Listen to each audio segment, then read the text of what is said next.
어머님, 문 좀 열어주세요. 이게 무슨 일이에요? 갑자기 소송이라니. 갑자기? 네가 지금까지 한 행동을 보면 갑작스러운 건 아니지. 줬다 뺏는 게 어디 있어요? 유치하게 왜 이러세요? 21억이 넘는 재산을 받아놓고도 여전히 자신이 피해자라는 듯한 어조였습니다. 제가 뭘 잘못했다고 이러시는 거예요? 설날에는 아기가 감기에 걸렸다며 제사를 빠지고, 추석에는 친정 엄마가 아프다며 또 빠지고, 내 생일에는 감기 걸렸다며 거짓말한 네가 할 소리냐?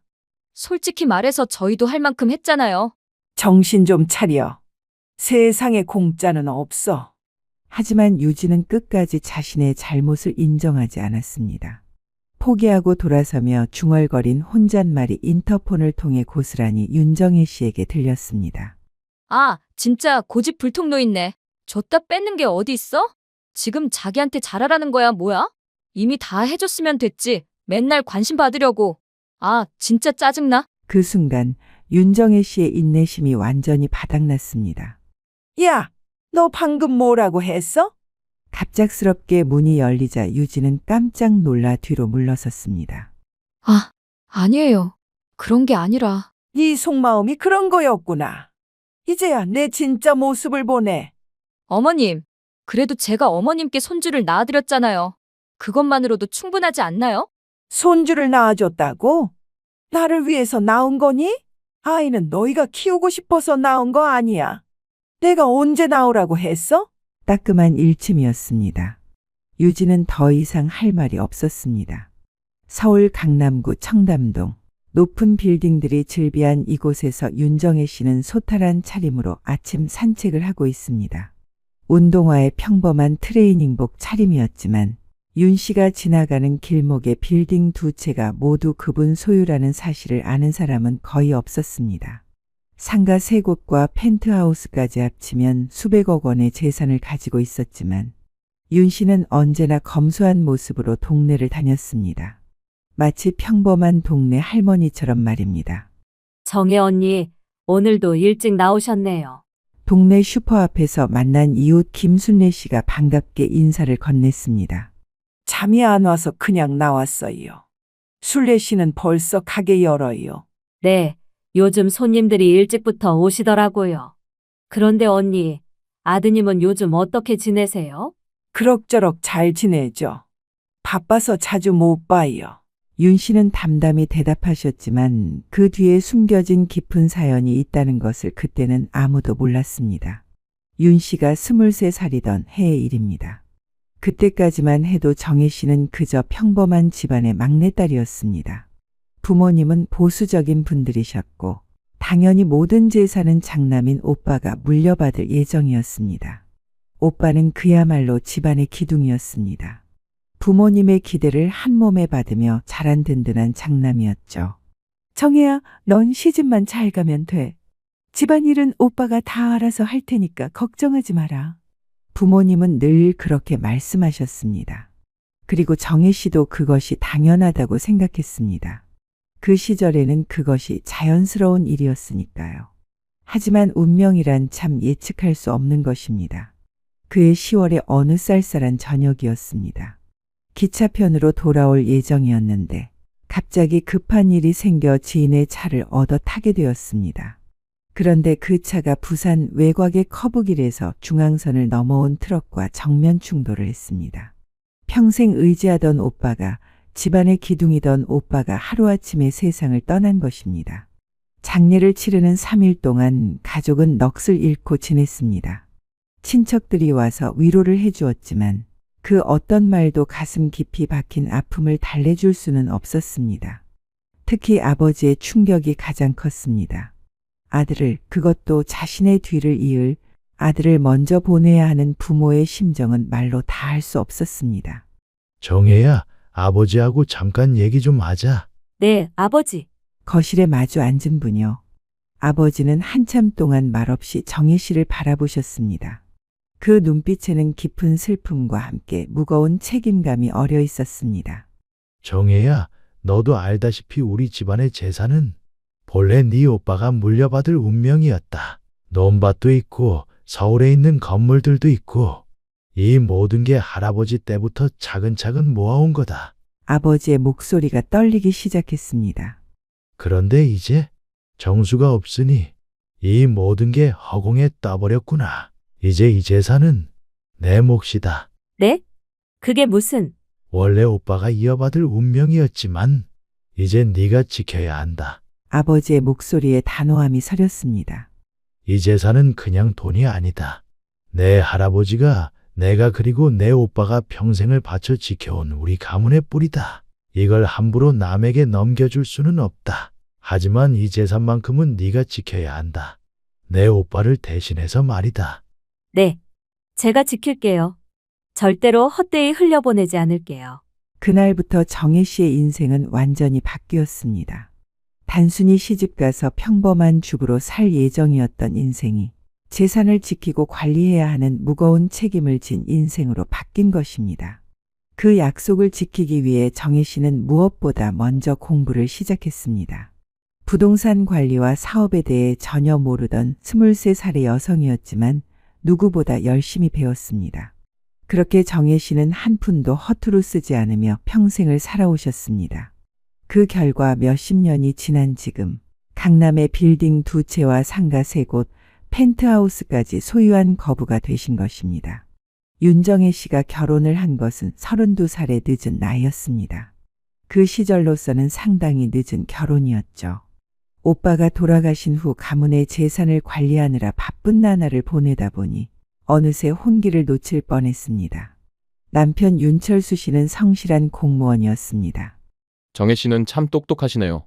건물 관리며 임대료 계산이며 웬만한 남자들보다 더 정확해요. 그냥 해야 할 일이니까 하는 거예요. 결혼 2년 후 귀한 아들이 태어났습니다. 이름은 민수. 정혜 씨에게는 하늘이 내린 선물 같은 아이였습니다. 여보, 우리 아들 정말 예쁘게 생겼어요. 너무 예뻐서 사람들이 보면 딸이라고 하겠어요. 눈망울이 또렷한 게 당신을 꼭 닮았어. 하지만 민수가 태어나고 얼마 지나지 않아 남편 철수 씨가 갑작스럽게 세상을 떠났습니다. 심장마비였습니다.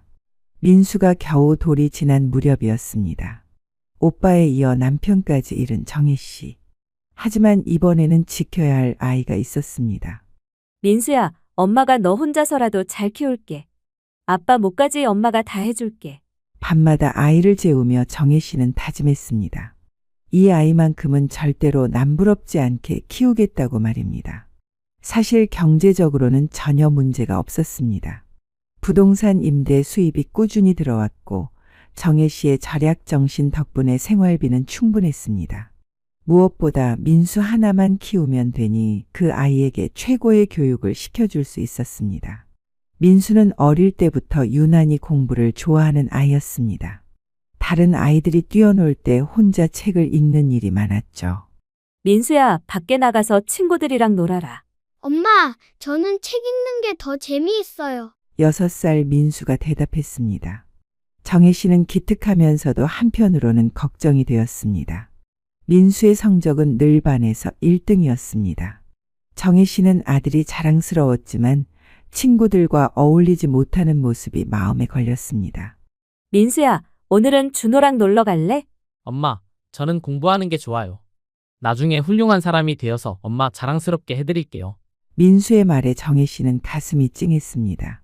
아버지 없이 자란 아이가 어머니를 위해 이렇게 애쓰고 있다는 생각이 들었거든요. 몇 년의 노력 끝에 민수는 드디어 사법고시에 합격했습니다. 정혜 씨의 기쁨은 말로 다 할 수 없었습니다. 민수야, 정말 축하한다. 우리 아들이 변호사가 되다니. 이건 진짜 다 엄마 덕분이에요. 무슨 소리야. 다 내가 열심히 한 거지. 하지만 변호사가 된 후에도 민수의 일상은 크게 바뀌지 않았습니다. 이번에는 법무법인에서의 업무에 몰두했습니다. 하지만 정혜 씨는 점점 걱정이 커져갔습니다. 아들이 35이 되도록 제대로 된 연애 한 번 해본 적이 없었거든요. 민수야, 너 이제 나이도 있는데 결혼 생각은 안 해보니? 엄마, 아직 일이 바빠서요. 바쁘긴 해도 평생 혼자 살 수는 없잖니. 괜찮아요. 저는 엄마랑 사는 게 편해요. 밤늦게 사무실에서 돌아와 혼자 라면을 끓이는 아들의 모습을 볼 때면 정혜 씨는 문틈으로 한숨을 내쉬곤 했습니다. 저러다 결혼도 못하는 건 아닌지. 어쩌다 연애라도 하면 좋겠다 싶었지만 혹여 이상한 여자를 만나면 어떡하나 하는 걱정이 더 컸습니다. 평생 책만 보고 살아온 아들이 세상 물정을 제대로 알 리 없었거든요. 사무실에서는 유능한 변호사였지만 연애에 대해서는 여전히 초보였던 민수였습니다. 37살이 된 민수가 어느 날 저녁 평소보다 일찍 집에 돌아왔습니다. 정혜 씨는 부엌에서 저녁 준비를 하고 있었는데 현관문이 열리는 소리가 들렸습니다. 아들 오늘은 일찍 왔네. 네, 엄마. 오늘은 일찍 끝났어요. 그런데 뭔가 평소와 달랐습니다. 민수의 목소리에 설렘 같은 것이 묻어났거든요. 정혜 씨는 고개를 갸웃거리며 거실로 나왔습니다. 무슨 좋은 일이라도 있었니?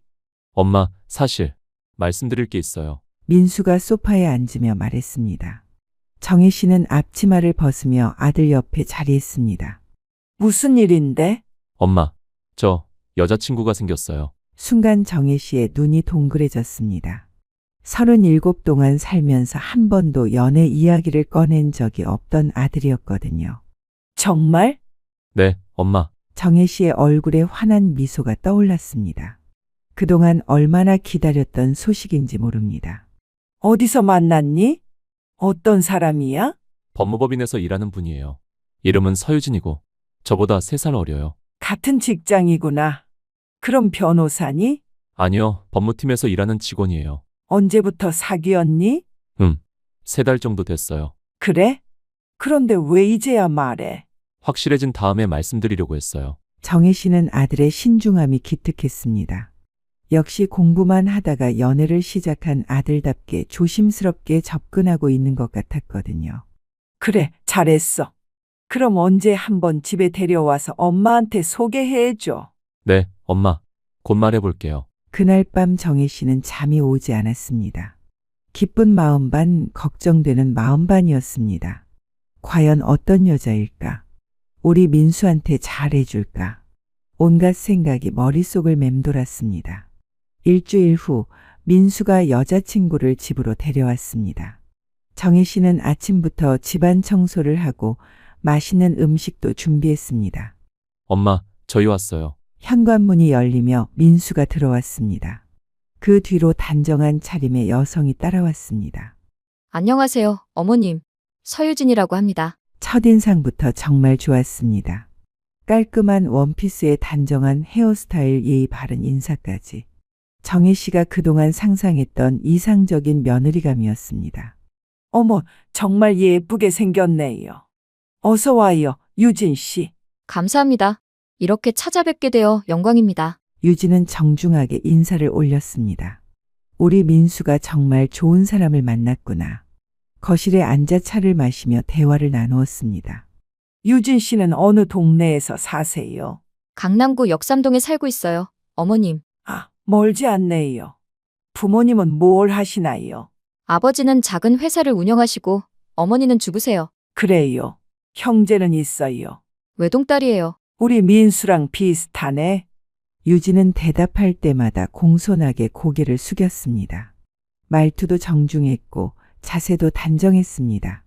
어머님, 어쩜 이렇게 기품이 있으세요? 저도 어머님을 본받아 열심히 살게요. 어머, 무슨 말을? 나중에 결혼하게 되면 친정 어머니처럼 모시고 싶어요. 유진의 달콤한 말에 정혜 씨의 마음은 점점 녹아갔습니다. 오랜만에 딸 같은 존재를 만난 기분이었거든요. 민수는 옆에서 두 사람이 화기애애하게 대화하는 모습을 흐뭇하게 바라봤습니다. 우리 민수가 둘이 있을 때는 어떤가요? 말을 잘 안 하는 편이라 답답할 텐데. 민수 씨는 정말 신중하고 진중한 분이에요. 저는 그런 모습이 정말 좋아요. 그래요. 다행이네요. 얘가 어릴 때부터 책만 보고 살아서 여자 마음은 잘 모를 텐데. 정말 세심하고 배려심이 많아요. 유진은 민수를 향해 따뜻한 미소를 보내며 말했습니다. 민수도 부끄러운 듯 웃었습니다. 정혜 씨는 속으로 생각했습니다. 이런 여자라면 괜찮을 수도 있겠네. 그 이후로 유진은 자주 집에 찾아왔습니다. 주말마다 정혜 씨와 함께 시장도 보고 요리도 배웠습니다. 어머님, 이 조림은 어떻게 만드는 거예요? 이건 말이야, 간장을 먼저 끓이고. 나중에 민수 씨한테 해줘야겠어요. 그래. 우리 민수는 어릴 때부터 이 조림을 제일 좋아했어. 정말요? 그럼 레시피 좀 자세히 알려주세요. 정혜 씨는 유진의 적극적인 모습이 마음에 들었습니다. 진짜로 민수를 위해 노력하고 있다는 것이 느껴졌거든요. 유진아, 혹시 결혼 생각도 해봤어? 어느 날 정혜 씨가 조심스럽게 물었습니다. 안 그래도 그런 이야기를 나누고 있어요. 정말? 네, 민수 씨가 올해 안에 결혼하자고 해서요. 정혜 씨의 얼굴이 환해졌습니다. 어머, 정말 좋은 소식이네. 어머님께서 허락해 주신다면 저희가 정식으로 결혼 준비를 하고 싶어요. 그날 저녁 민수가 퇴근하자마자 정혜 씨는 아들을 붙잡고 말했습니다. 너희 결혼 이야기도 나누고 있다면서? 그럼 양가 상견례도 해야겠네. 네, 유진이 부모님께 말씀드리고 있어요. 상견례도 무사히 마치고 두 사람은 많은 사람들의 축복 속에 결혼을 했습니다. 유진아, 앞으로 잘 부탁해. 네, 어머님. 민수 씨 잘 챙기고 어머님도 잘 모실게요. 어느 날 유진이 정혜 씨를 찾아왔습니다. 평소와 달리 표정이 조금 어두워 보였습니다. 어머님, 죄송한데 상의 드릴 일이 있어서 왔어요. 무슨 일인데, 유진아? 뭔가 걱정거리라도 있니? 네, 저희가 자금보다 더 큰 집이 있어야 할 것 같아서요. 그런데 요즘 대출이 너무 어렵대요. 유진이 머뭇거리며 말했습니다. 정혜 씨는 곧 무슨 말을 하려는지 눈치챘습니다. 죄송하지만 만약 어머님께서 조금만 도와주실 수 있다면 강남구에 괜찮은 아파트가 하나 있는데 전세로 들어가려면 보증금이 많이 필요해서요. 얼마나 필요한데? 15억 정도요. 정혜 씨는 잠시 생각했습니다. 15억이면 결코 작은 돈이 아니었지만 자신에게는 충분히 가능한 금액이었습니다. 알겠어, 유진아. 도와줄게. 정말이요? 어머님, 유진의 눈에 눈물이 글썽였습니다. 그날 유진은 정혜 씨의 손을 꼭 잡고 눈물을 흘렸습니다. 어머님 이 은혜 평생 갚으며 살게요. 정말 감사해요. 무슨 은혜야. 우리가 가족인데. 정혜 씨도 마음이 뿌듯했습니다. 며느리가 이렇게 고마워하니 도와준 보람이 있었거든요. 결혼한 지 6개월쯤 지났을 때 유진이 다시 정혜 씨를 찾아왔습니다. 어머님, 상의 드릴 일이 있어서요. 무슨 일인데, 유진아? 남편 직장에서 승진 얘기가 나오고 있어요. 어머, 정말이니? 네, 그런데 남편이 좋은 차가 필요하다고 하더라고요. 그래서 차를 사려고 하는데 얼마나 하는 차를 생각하고 있니? SUV로 하나 생각하고 있는데 8천만 원 정도 하는 걸로요. 8천만 원. 너무 큰 금액이라 민수 씨도 고민이 많아요. 대출을 받자니 이자 부담이 크고 유진이 조심스럽게 말을 이었습니다. 혹시 어머님께서 도와주실 수 있을까요? 정혜 씨는 잠시 망설였습니다. 집과 차까지 해주는 게 맞나 싶었거든요. 하지만 외면할 수도 없었습니다. 알겠어. 민수 승진에 도움이 된다면 도와줄게. 정말이세요? 어머님 감사해요. 그렇게 두 번째 도움을 주게 되었습니다. 정혜 씨는 속으로 생각했습니다. 처음에는 이런 일들이 있을 수 있지. 자리를 잡으면 나아질 거야. 하지만 이것이 시작에 불과하다는 것을 그때는 몰랐습니다. 결혼 첫 해 추석이었습니다. 정혜 씨는 일찍부터 제사 준비로 분주했습니다. 유진아, 오늘 제사 준비 좀 도와줄 수 있지? 네, 어머님. 뭘 도와드릴까요? 유진은 앞치마를 두르고 부엌으로 나왔습니다. 정혜 씨는 속으로 안도했습니다. 요즘 며느리들 중에는 제사 준비를 꺼리는 경우가 많다고 들었는데 며느리는 기꺼이 도와주려고 하니까 말입니다. 나물 다듬는 것부터 시작해보자. 도라지랑 고사리는 이렇게 하는 거야. 유진은 정말 열심히 했습니다. 나물 다듬는 것부터 전 부치는 것까지 정혜 씨가 시키는 대로 차근차근 따라했습니다. 어머님, 이 갈비찜은 어떻게 양념하는 거예요? 간장에 배 좀 넣고 마늘 다진 거랑. 아, 배즙을 넣는 거구나. 몰랐어요. 우리 집 갈비찜은 특별해. 시아버지께서 좋아하셨거든. 정혜 씨는 유진에게 집안의 제사 음식 만드는 법을 하나씩 알려주었습니다. 유진은 성실하게 메모까지 해가며 배웠습니다. 유진아, 정말 고맙다. 너 덕분에 올해 제사가 훨씬 수월했어. 당연한 일이에요, 어머님. 이제 저도 이 집 며느리인데요. 어머님, 저번에 사주신 SUV 너무 감사해요. 그때 유진이 슬쩍 말을 꺼냈습니다. 그런데 어머님, 저도 차 바꿀 때가 됐는데. 너 차 바꾸려고? 네, 지금 타는 차가 너무 오래돼서 자꾸 고장이 나요. 마트에 장 보러 갈 때 불편해서. 유진의 목소리에는 기대감이 묻어났습니다. 민수한테 차를 사준 것처럼 자신에게도 사줄 거라고 생각하는 것 같았습니다. 정혜 씨는 잠시 망설였습니다. 집에 민수 차에 이어서 이제 며느리 차까지. 조금 부담스러운 것이 사실이었습니다. 지금 당장은 좀 어려울 것 같아. 민수 차 산 것도 얼마 안 됐고. 아, 네. 그렇죠. 제가 너무 성급했나 봐요. 유진은 금세 물러섰습니다. 하지만 정혜 씨는 유진의 표정에서 살짝 실망한 기색을 읽을 수 있었습니다. 어머님, 제가 무리한 부탁을 드린 것 같아요. 신경 쓰지 마세요. 그해 정혜 씨의 생일이 다가왔습니다.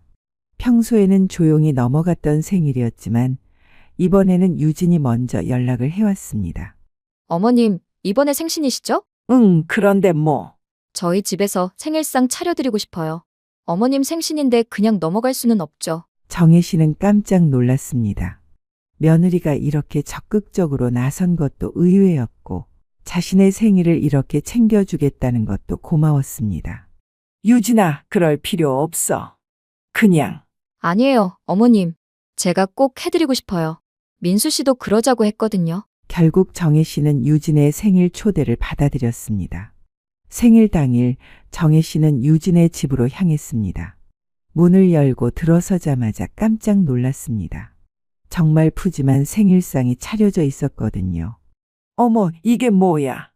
이렇게까지 할 필요 없는데.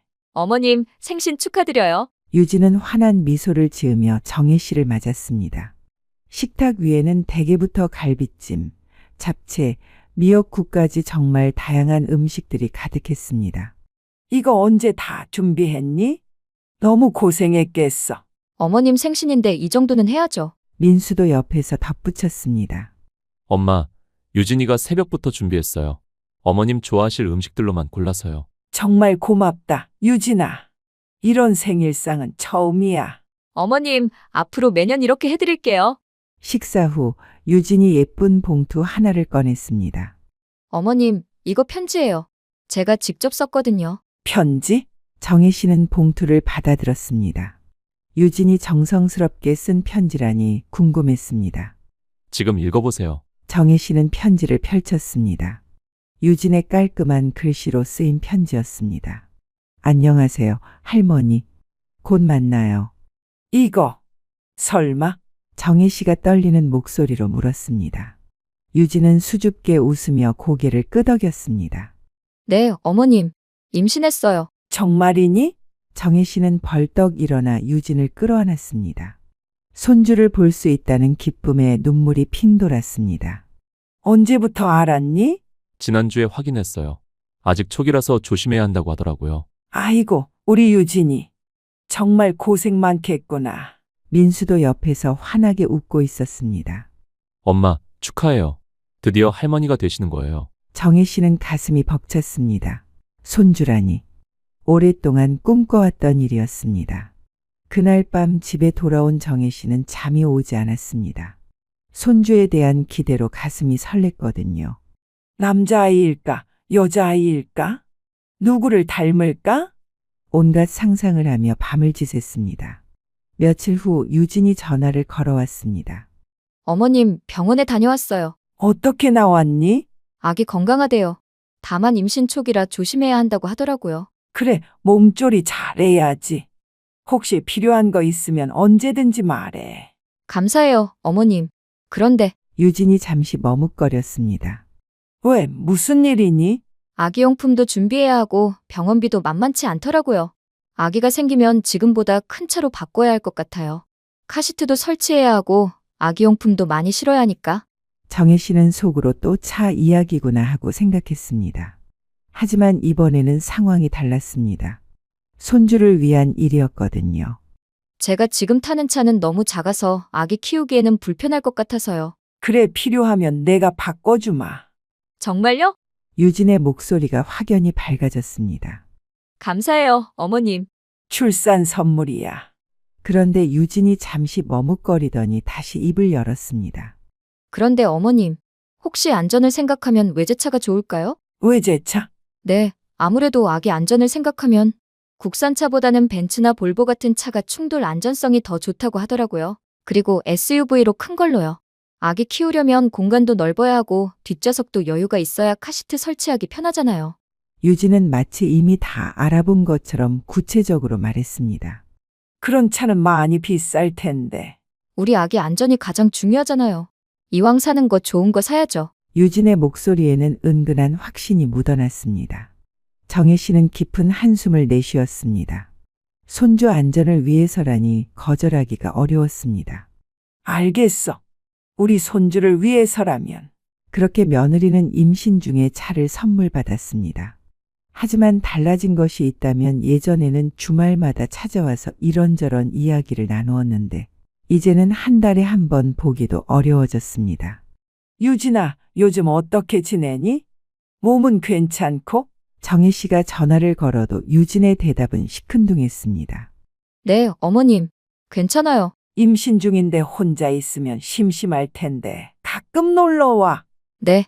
시간 되면요. 하지만 유진은 좀처럼 오지 않았습니다. 정혜 씨는 서운한 마음이 들기 시작했습니다. 그의 설날이었습니다. 정혜 씨는 일찍부터 제사 준비를 했습니다. 유진이 임신 중이니까 힘든 일은 시키지 말고 그냥 옆에 있기만 해도 좋겠다는 생각이었습니다. 하지만 설날 아침이 되어도 민수 부부는 나타나지 않았습니다. 오전 10시가 되어서야 민수에게서 전화가 왔습니다. 민수야, 언제 와? 제사 준비 다 됐어. 엄마, 죄송한데 오늘은 못 갈 것 같아요. 왜? 무슨 일이니? 유진이가 몸이 안 좋다고 해서. 그리고 유진이네 부모님도 오신다고 하거든요. 정혜 씨는 귀를 의심했습니다. 설날에 제사를 안 온다고. 그럼 제사는 어떡하니? 할아버지, 아버지 제사인데. 죄송해요. 다음에 따로 인사드릴게요. 전화가 끊어졌습니다. 정혜 씨는 혼자 제사상 앞에 앉아 있었습니다. 이런 게 말이 되나? 임신했다고 해서 제사도 안 온다고. 그날 정혜 씨는 혼자서 제사를 지냈습니다. 평생 처음 있는 일이었습니다. 드디어 아기가 태어났습니다. 건강한 남자아이였습니다. 신기하게도 아기가 민수를 정말 많이 닮았습니다. 정혜 씨는 손주를 본 기쁨에 모든 서운함을 잊었습니다. 우리 손주. 할머니가 얼마나 기다렸는지 몰라. 민수 어릴 때랑 똑같이 생겼네. 민수도 옆에서 환하게 웃었습니다. 정말 저를 많이 닮았죠, 엄마? 그러게 빼다 박았어. 하지만 기쁨도 잠시 유진이 또 다른 요구를 해왔습니다. 어머님, 산후조리원을 알아봤는데 응, 어디로 정했니? 호텔에 있는 VIP 산후조리원이 제일 좋대요. 시설도 좋고 음식도 최고급으로 나온다고 하더라고요. 정혜 씨는 살짝 걱정이 되었습니다. 호텔 VIP라니 얼마나 비쌀지. 그런 곳은 많이 비쌀 텐데. 어머님, 제가 임신 기간 내내 얼마나 고생했는지 아시잖아요. 정혜 씨는 며느리의 임신 기간을 떠올렸습니다. 유진은 입덧이 심했습니다. 임신 초기부터 끝까지 계속 토하고 밥도 제대로 못 먹어서 점점 말라갔습니다. 정혜 씨도 옆에서 보기가 안쓰러웠거든요. 이렇게 입덧 오래 하는 임산부가 또 있을까요? 저는 특이 케이스래요. 정말 힘들어요. 유진은 울먹이며 말했습니다. 산후조리라도 제대로 받아야 회복될 것 같은데 지금까지 너무 못 먹어서 몸이 너무 약해졌어요. 정혜 씨는 며느리의 말에 마음이 약해졌습니다. 그래, 몸조리가 중요하지. 얼마나 하는데? 한 달에 1,000만 원이에요. 1,000만 원? 정혜 씨는 깜짝 놀랐습니다. 하지만 유진은 계속 말했습니다. 일반 산후조리원이랑은 차원이 달라요. 1:1 간병에 한의사 진료도 매일 받고 음식도 몸에 좋은 것만 최고급으로 나와요. 하지만 한 달에 1,000만 원은. 제가 얼마나 고생한지 아시잖아요. 정혜 씨는 고민했습니다. 조금 과한 것 같기도 했지만 그동안 며느리가 고생한 것도 사실이었거든요. 알겠어. 몸조리가 제일 중요하니까. 유진의 얼굴이 환해졌습니다. 그런데 유진아, 네? 이제 정말 마지막이야. 앞으로는 너희가 스스로 해야 해. 그날 밤 정혜 씨는 깊이 생각했습니다. 지금까지 준 것들을 계산해 보니 어마어마한 금액이었습니다. 정혜 씨는 더 이상 이런 식으로는 안 되겠다고 생각했습니다. 며칠 후 유진이 더 큰 집 이야기를 다시 꺼냈을 때 정혜 씨는 단호하게 말했습니다. 유진아, 이제 그만하자. 네? 무슨 말씀이세요? 지금까지 충분히 도와줬어. 이제는 너희가 스스로 해야지. 유진의 표정이 순간 굳어졌습니다. 어머님, 다 우리 아기를 위한 거잖아요. 아기를 위해서라고 하지만 결국 너희가 편하자고 하는 거 아니야? 이제 그만 좀 해. 그날 이후로 유진의 태도는 완전히 바뀌었습니다. 예전에 다정했던 며느리는 온데간데 없고 차가운 사람이 되어 있었습니다. 다음 설날이 되자 유진은 또 핑계를 댔습니다. 죄송한데 아기가 감기 기운이 있어서 밖에 나가기가 어려울 것 같아요. 감기? 그 다음 추석에는 또 다른 핑계였습니다. 어머, 아기가 아직 어려서 장거리 이동이 힘들어요. 소아과에서도 외출을 자제하라고 했거든요. 유진아, 거기서 우리 집까지 차 타면 30분 거리인데. 어머, 아기한테는 30분도 긴 거예요. 정혜 씨는 점점 화가 났습니다. 예전에는 그렇게 살갑게 요리도 배우고 제사 준비도 도왔던 며느리가 이제는 명절마다 오지 않으려고 온갖 핑계를 대는 것이었습니다. 정혜 씨가 전화를 걸어도 유진은 받지 않았습니다. 3번을 걸어야 겨우 1번 받는 정도였습니다. 유진아, 전화 안 받더라. 바빴니? 아기 돌보느라 정신이 없어서요. 목소리도 예전처럼 다정하지 않았습니다. 마치 귀찮다는 듯한 톤이었습니다. 손주 얼굴 좀 보고 싶은데 언제 한번 놀러와. 네, 시간 되면요. 하지만 유진이 찾아오는 일은 거의 없었습니다. 그의 정혜 씨의 생일이 다가왔습니다. 작년에 그렇게 정성스럽게 생일상을 차려줬던 며느리였는데 올해는 어떨까 기대했습니다. 생일 이틀 전 정혜 씨가 전화를 걸었습니다. 유진아, 이번 주말에 내 생일인데 아, 맞다. 어머님 생신이네요. 밖에서 얼굴 보고 다 같이 외식이라도 하면 좋겠는데. 어머님, 죄송한데 제가 감기에 걸려서요. 네, 열도 나고 목도 아프고 아기한테 옮길까봐 조심하고 있어요. 정혜 씨는 아쉬웠지만 이해했습니다. 정말 아프다면 어쩔 수 없는 일이니까요. 그래, 몸조리 잘해. 억지로 나올 필요 없어. 생일 당일 정혜 씨는 혼자 소박한 미역국을 끓여 먹었습니다. 작년의 화려한 생일상과는 너무 대조적이었습니다. 그런데 며칠 후 정혜 씨는 충격적인 사실을 알게 되었습니다. 친척이 말했습니다. 애들 이번에 제주도 여행 갔다 왔던데 사진 보니까 정말 좋아 보이더라. 네? 제주도요. 응, 며느리가 올린 사진 봤는데 그 주말에 갔다 온 것 같던데. 정혜 씨는 머리가 띵했습니다. 감기 걸렸다며 생일에 못 온다고 해놓고는 제주도 여행을 간 것이었습니다. 그날 밤 정혜 씨는 잠을 이룰 수 없었습니다. 감기라고 거짓말하고 여행을 갔다니. 다음 날 정혜 씨는 민수에게 전화를 걸었습니다. 민수야, 지난주에 제주도 갔다 왔니? 네, 엄마. 바람 쐴 겸 잠깐 다녀왔어요. 아니, 애 데리고 비행기까지 탄 거야? 우리 집은 장거리라고 오지도 않더니. 그리고 유진이는 감기 걸렸다고 했는데. 전화 너머로 잠시 정적이 흘렀습니다. 유진이가 그랬어요? 민수야, 엄마 생일에 감기라고 거짓말하고 여행 간 거니? 그게 와이프 말로는 이번 생일날 안 와도 된다고 하셨다고 했는데요. 정혜 씨는 기가 막혔습니다. 뭐라고? 내가 언제 안 와도 된다고 했어? 유진이가 어머님께서 올해는 조용히 보내고 싶다고 하셨다고. 나는 그런 말 한 적 없어. 작년처럼 같이 밥 먹자고 했는데 유진이가 감기 걸렸다고 못 온다고 했잖아. 전화 너머로 민수가 깊은 한숨을 내쉬는 소리가 들렸습니다. 정혜 씨는 더욱 화가 났습니다. 며느리가 자신에게 거짓말을 한 것도 모자라 아들에게까지 거짓말을 해서 생일 자리를 피한 것이었습니다. 그럼 유진이가 나한테는 감기라고 하고 너한테는 내가 안 와도 된다고 했다는 거야. 그런 것 같네요. 엄마, 정말 죄송해요. 그리고 내 생일날 문자 하나도 없더라. 작년에는 그렇게 정성스럽게 생일상까지 차려줬으면서. 정혜 씨의 목소리가 떨렸습니다. 분노와 서운함이 뒤섞인 감정이었습니다. 엄마, 제가 유진이랑 얘기해 볼게요. 정혜 씨는 전화를 끊고 나서 가슴이 답답했습니다. 아들한테까지 거짓말을 하다니. 이런 사람이었나? 처음에는 그렇게 고분고분하고 예의 바르던 며느리가 이제는 시어머니에게도 아들에게도 거짓말을 서슴없이 하는 사람이 되어 있었습니다. 정혜 씨는 점점 며느리가 얄미워졌습니다. 지금까지 해준 모든 것들이 당연하다고 여기고 이제는 연락도 안 하고 생일도 챙기지 않고 심지어 거짓말까지 하면서 피하려고 하다니. 지금까지 며느리를 위해 해준 모든 것들이 헛된 일이었다는 생각이 들었습니다. 비싼 집, 비싼 차, 가끔 챙겨주는 생활비, 호텔에 있는 산후조리원. 그 모든 걸 해줬는데 돌아오는 건 거짓말과 무시뿐이었습니다. 내가 뭘 잘못했을까? 너무 잘해줘서 이렇게 된 건가?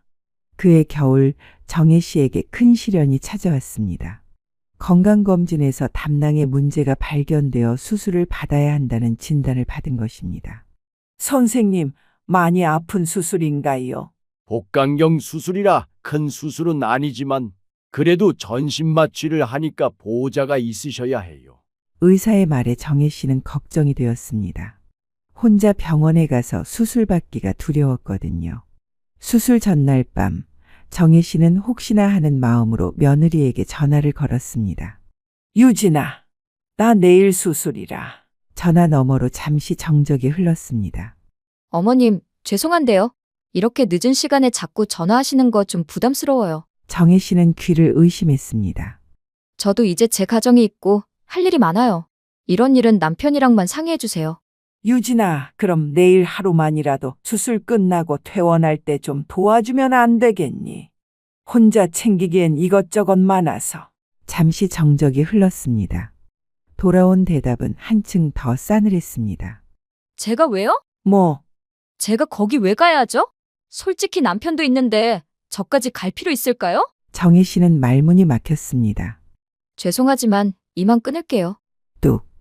통화가 끊어졌습니다. 그 순간 정혜 씨는 깨달았습니다. 이제 더는 못 봐주겠다. 다음 날 수술은 민수가 와서 도와주었지만 유진은 끝까지 나타나지 않았습니다. 엄마, 유진이는 아기 때문에 못 와요. 그래, 정혜 씨는 더 이상 묻지 않았습니다. 이미 기대하지도 않았거든요. 퇴원 후 집에서 회복하던 정혜 씨는 서류함을 정리하며 중요한 것을 발견했습니다. 유진에게 집을 증여할 때 작성했던 계약서였습니다. 거기에는 작은 글씨로 직계존속 부양 의무 불이행 시 증여 무효 조항이 적혀 있었습니다.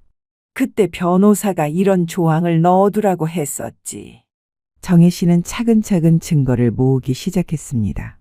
명절마다 보내온 몸이 안 좋다, 아기가 아프다는 문자 메시지들, 그리고 결정적으로 며느리가 SNS에 올린 호화로운 여행 인증샷들, 감기라고 거짓말하고 간 제주도 여행, 심지어 정혜 씨가 수술받던 날에도 카페에서 여유롭게 찍은 사진까지.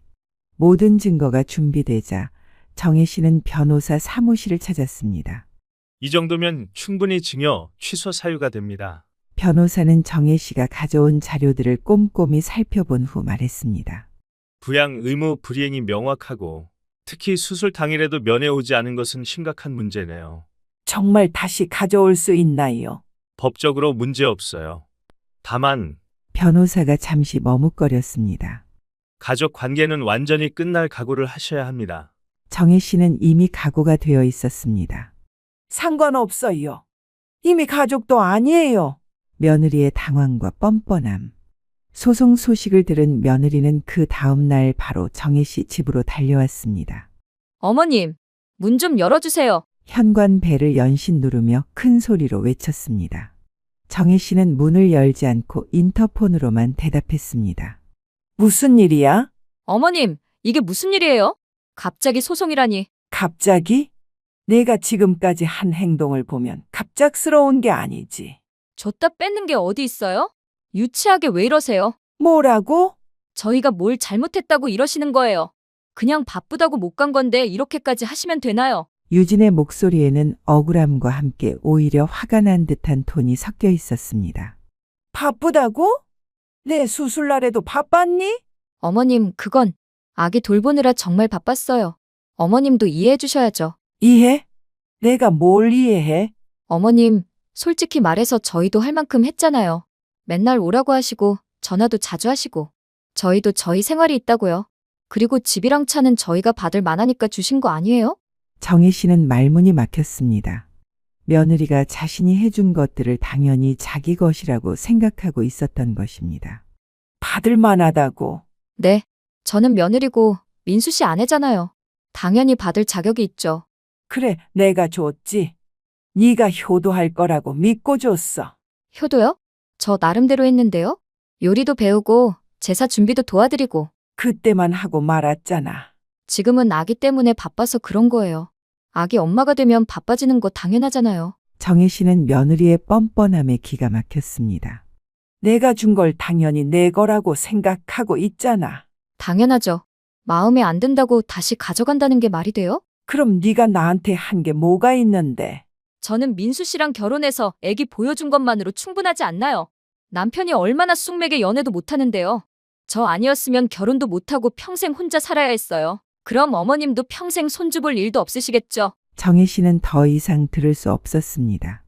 너 정신 좀 차려. 세상에 공짜는 없어. 그 순간 정혜 씨는 완전히 확신했습니다. 이 며느리는 처음부터 자신을 이용만 할 생각이었고 지금도 전혀 잘못했다고 생각하지 않는다는 것을 말입니다. 법정에서 보자. 내가 정말 받을 자격이 있는지 판사가 판단해 줄 거야. 어머님. 하지만 정혜 씨는 더 이상 대답하지 않았습니다. 이런 뻔뻔한 사람과는 더 이상 대화할 가치도 없다고 생각했거든요. 유진은 한참을 문 앞에서 소리를 지르다가 결국 포기하고 돌아서기 시작했습니다. 그런데 돌아서며 혼잣말로 중얼거리는 소리가 인터폰을 통해 정혜 씨에게 들렸습니다. 아, 진짜. 고집 센 노인네 줬다 뺏는 게 어디 있어? 나이 들면 유치해진다더니 정말이네. 정혜 씨는 믿을 수 없다는 표정으로 인터폰을 바라봤습니다. 지금 자기한테 잘하라고 협박는 거야, 뭐야? 이미 다 해줬으면 됐지. 맨날 관심 받으려고. 아, 진짜 짜증나. 정혜 씨는 인터폰을 통해 들리는 며느리의 혼잣말에 온몸이 떨렸습니다. 정혜 씨는 더 이상 참을 수 없었습니다. 문을 벌컥 열고 나갔습니다. 야! 유진은 깜짝 놀라 돌아봤습니다. 자신의 혼잣말이 들렸다는 것을 깨달은 순간 얼굴이 새파랗게 질렸습니다. 어머님. 방금 뭐라고 했어? 노인네? 유치하다고? 아니에요. 그런 게 아니라. 네 속마음이 그런 거였구나. 이제야 네 진짜 모습을 보네. 정혜 씨의 목소리는 차갑고 단호했습니다. 법정에서 만나자. 그리고 다시 집 안으로 들어가 문을 꽝 닫아버렸습니다. 유진은 그제야 자신이 완전히 망쳤다는 것을 깨달았지만 이미 돌이킬 수 없었습니다. 법원 대기실에서 정혜 씨는 차분히 앉아 있었습니다. 손에는 두꺼운 서류 뭉치가 들려 있었습니다. 반대편에는 유진이 앉아 있었습니다. 유진은 진주 목걸이를 하고 있었는데 정혜 씨가 사준 명품이었습니다. 아이러니하게도 시어머니를 상대로 한 재판에 시어머니가 사준 것들을 입고 온 것이었습니다. 피고인 서유진, 원고 윤정혜 씨 사건을 개정합니다. 원고께서 직접 말씀해 보십시오. 정혜 씨는 천천히 일어나 증언대로 걸어갔습니다. 저는 며느리를 위해 15억 원짜리 집을 사주고 1억 2천만 원짜리 외제차를 사주고 산후조리 원비로 3천만 원을 줬습니다. 그런데 제가 수술을 받던 날 정혜 씨의 목소리가 떨렸습니다. 수술 전날 밤에 전화를 걸었더니 제가 왜 가야 해요? 라고 했습니다. 저는 뒤늦게 깨달았습니다. 며느리는 저를 가족으로 생각한 게 아니라 그냥 돈을 밝히는 남남이었다는 것을요. 재판장이 피고에게 마지막 발언 기회를 주었습니다. 유진은 울먹이며 일어났습니다. 재판장님, 저는 정말 어머님을 모시려고 했어요. 하지만 아기가 있다 보니까 자주 못 뵌 것뿐이에요. 그럼 원고의 수술 당일 카페에서 찍은 사진은 어떻게 설명하시겠습니까? 그건 잠깐 나간 거였어요. 그때 유진이 갑자기 정혜 씨를 향해 소리쳤습니다. 어머님, 제가 어머님께 손주를 낳아드렸잖아요. 그것만으로도 충분하지 않나요? 법정이 술렁였습니다. 정혜 씨는 차갑게 대답했습니다. 손주를 낳아줬다고? 나를 위해서 낳은 거니? 아이는 네가 키우고 싶어서 낳은 거 아니야? 내가 언제 낳으라고 했어? 그 손주 때문에 더 큰 차 사달라고 하고, 더 큰 집 달라고 하고, 산후조리 원비 달라고 한 게 내가 아니니? 재판장이 마지막으로 정리했습니다. 피고는 재판 과정에서도 진심 어린 반성보다는 변명과 책임 회피에만 급급한 모습을 보였습니다. 따라서 본 재판부는 모든 재산을 원고에게 반환하라고 판결합니다. 그때부터 진의 인생은 급격히 무너지기 시작했습니다. 먼저 강남 아파트에서 쫓겨났습니다. 법원 집행관이 와서 명도 명령을 집행하는 날, 유진은 마지막까지 발악했습니다. 이게 말이 되나요? 제가 몇 년 동안 살던 집인데? 증여가 무효 처리된 이상 나가셔야 해요. 그럼 저는 어디 가서 살라는 거예요? 집행관은 냉정하게 답했습니다. 그건 알아서 해결하셔야 할 문제입니다. 유진은 15억짜리 집에서 짐을 싸며 울부짖었습니다. 하지만 아무도 동정하지 않았습니다. 이튿날에는 BMW도 압수당했습니다. 그럼 아기 데리고 어떻게 다녀요? 지하철 타세요. 순간 유진의 얼굴이 일그러졌습니다. 지하철이라니. 그동안 운전기사나 다름없었던 민수도 이제 자신과 이혼했으니 도움을 받을 수도 없었습니다. 결국 유진은 아기를 안고 서울 외곽의 허름한 월세방으로 이사해야 했습니다. 보증금 500만 원, 월세 50만 원짜리 원룸이었습니다.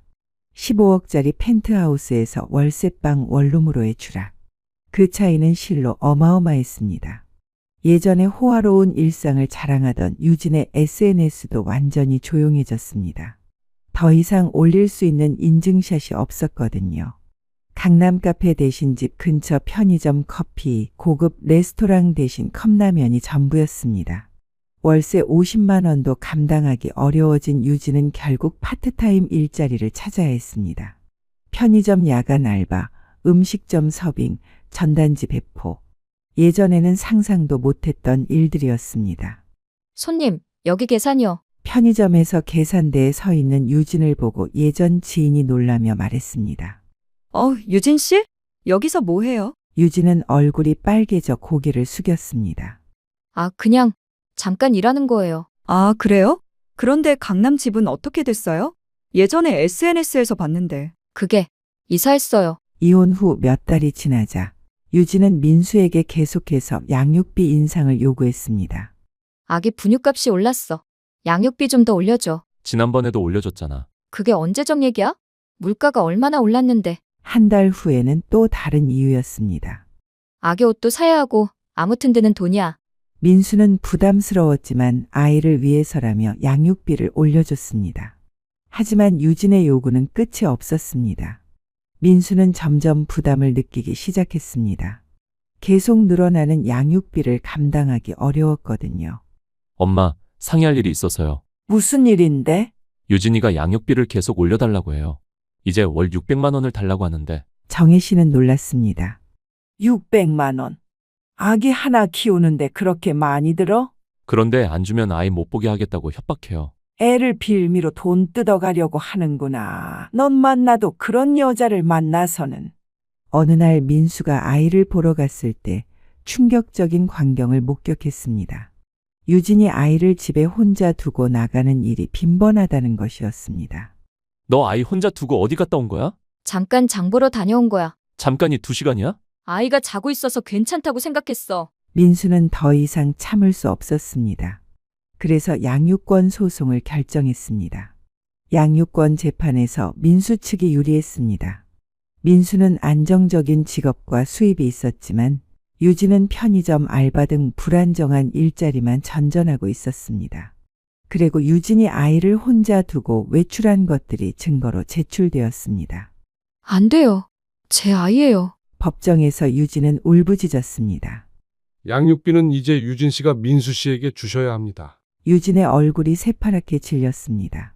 양육비를 받던 입장에서 주는 입장이 된 것입니다. 이제 유진은 정말로 모든 것을 잃었습니다.